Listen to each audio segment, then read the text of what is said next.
Tak beh na dráhe má aj svoje výhody, má aj svoje nevýhody.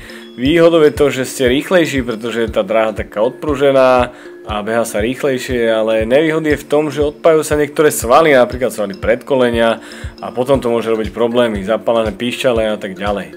Čiže keď beháte po dráhe, behajte kľude, ale mente to aj s nejakým behom na asfalte alebo v prírode. A keď beháte dlho na dráhe, tak potom postupne prechádzate na iný povrch, pretože to môže robiť potom problémy a komplikácie. No, v dnešnej časti o rozcvičke a o stretchingu som si pre vás pripravil rotačné pohyby. Sú to veľmi dôležité veci a dôležitá rozcvička. Tu ti ukážem, že koľkokrát, že 10 krát do jednej, 10 krát do druhej. Samozrejme na každú nohu, ne že si rozcvičíš iba právačku. A kvázi je toto rotačný pohyb v členkoch, zabraňuje to zraneniam, ale tak môže to zabraniť, nemusí samozrejme. Toto je rotačný pohyb, tu ti ukazujem, že v kolene, ale že musí si fixovať bedrový klb čo najlepšie a zase to nepreháňať, takisto 10 krát aj do každej. A tiež koleno je veľmi dôležitým klbom v tele a samozrejme dôležitým klbom spodnej časti tela je aj klb bedrový. Čiže vonkajšia rotácia alebo externá rotácia, musíš to kontrolovane robiť. Najprv dovonka, potom dovnútra. Hej, čiže snažíš sa zdvíhať, hej, najprv na úrovni kolien a teraz trošku vyššie. Toto vidíš aj u futbalistov, často sa tak rozcvičujú, pretože sa nechcú zraniť. Tak, to je všetko. Hello! Takže momentálne točíme 5. diel videosérie Running, ako správne behať, a 4. diel, čo sa týka zranení. Dneska som si vybral hamstringy, pretože hamstringy sú častokrát zranenou partiou, hlavne u bežcov, ktorí radi bežia intervaly alebo šprinty. Samozrejme stehno je obrovskou svalovou partiou, sklavencú sa z veľa svalov, máme predné stehno, kvadriceps, ktorý sa skladá zo 4 hlav, vastus medialis, lateralis a intermedius, ktoré sú 2, takisto máme kopec iných svalov, ako je gracilis, pectineus a tak ďalej. My sa budeme venovať hlavne hamstringom, ktoré sú úzko späté so zadkom, čiže sval, ktoré sa musculus gluteus maximus, minimus, medius, a my tu máme sval zadného stehna, ktorý máme tu krásne anatomicky ukázaný.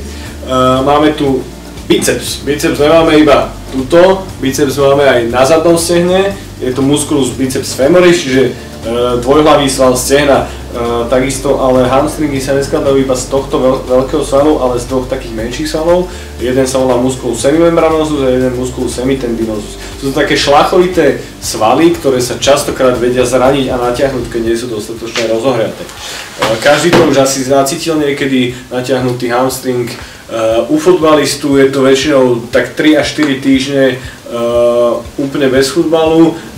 Každopádne u takéhoto amatérskeho športovca, ktorý chce chodiť behať, to nemusí byť tak dlho, ale dôležité je toto naozaj, že nechať tomu chvíľu kľud, aspoň ten týždeň, dávať na to pozor, strečovať to, ale nestrečovať to vo vystretých nohách, ale v mierne pokrčených, to je veľmi dôležité.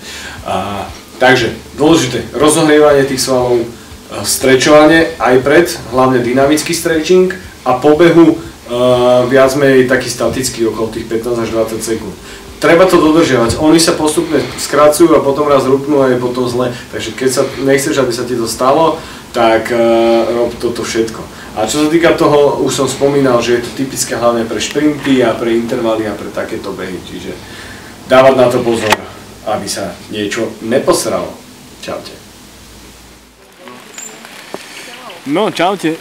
Teraz sme, není v horskom parku, ale sme v parku, trošku vám prší, tak sme sa dali pod strom a ja tu mám vedľa seba tentokrát môjho kamoša, Maťa Lančariča. Čau. A vlastne chcel som to spraviť tak, že prvé kolo sme mali osobnosť, druhé kolo sme mali náhodne stretnutého človeka, dneska tu mám môjho kamoša, ktorý sa venuje behu. Matej, ty si, pokiaľ som si to dobre zapamätal, si performance marketing manager, hej? Presne tak. A je to robota, ktorá ťa baví? veľmi ma to baví. Je to robota, ktorá ho baví, pretože ju robí aj nám na Centrum výživy SK a práve kvôli nemu sme takí bohatí, aby ste vedeli. Takže, no a máme tu Maťa, vlastne Matej, ty sa venuješ koľko behu asi? Asi tak rok a pol. Rok a pol. A beháš skôr diaľky alebo skôr tak kratšie trasy? Zo začiatku boli kratšie trasy, ale potom som si povedal, že to treba trošku predĺžiť a už behám také polmaratóniky. Polmaratóniky? Hej. A bežne keď trénuješ na polmaratón, tak koľko asi beháš kilometrov? Ako sa mi chce. Ale väčšinou je to tak 15, 18, 12 kilometrov. Tak to by som ja teda nedal. Ale v pohode. A dobre, behávaš radšej cestu alebo skôr po prírode? Cestu radšej. Cestu. A nemáš nejaké také tie klasické problémy, že achilovky alebo zase naopak nejaké píšťale bolestivé, došmakané, stehna? Hej, bedrové klby mám dosť zničené. Hej. Bedrové klby.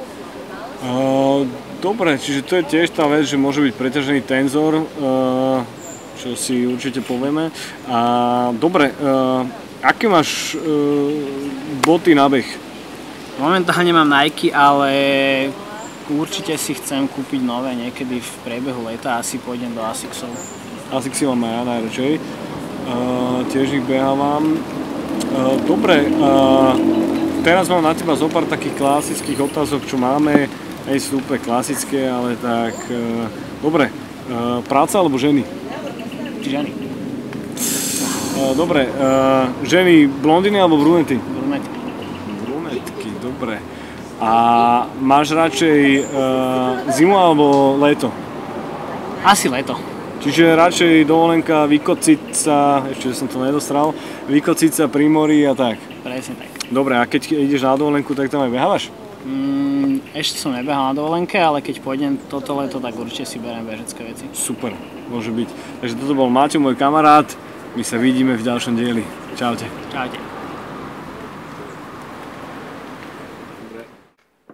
No, toto bolo na dnes všetko a na budúce budeme behať na Železnej. Vidíme sa. Čaute. Ja poznám toho šéfa totižto, Pálšo. Počul si to?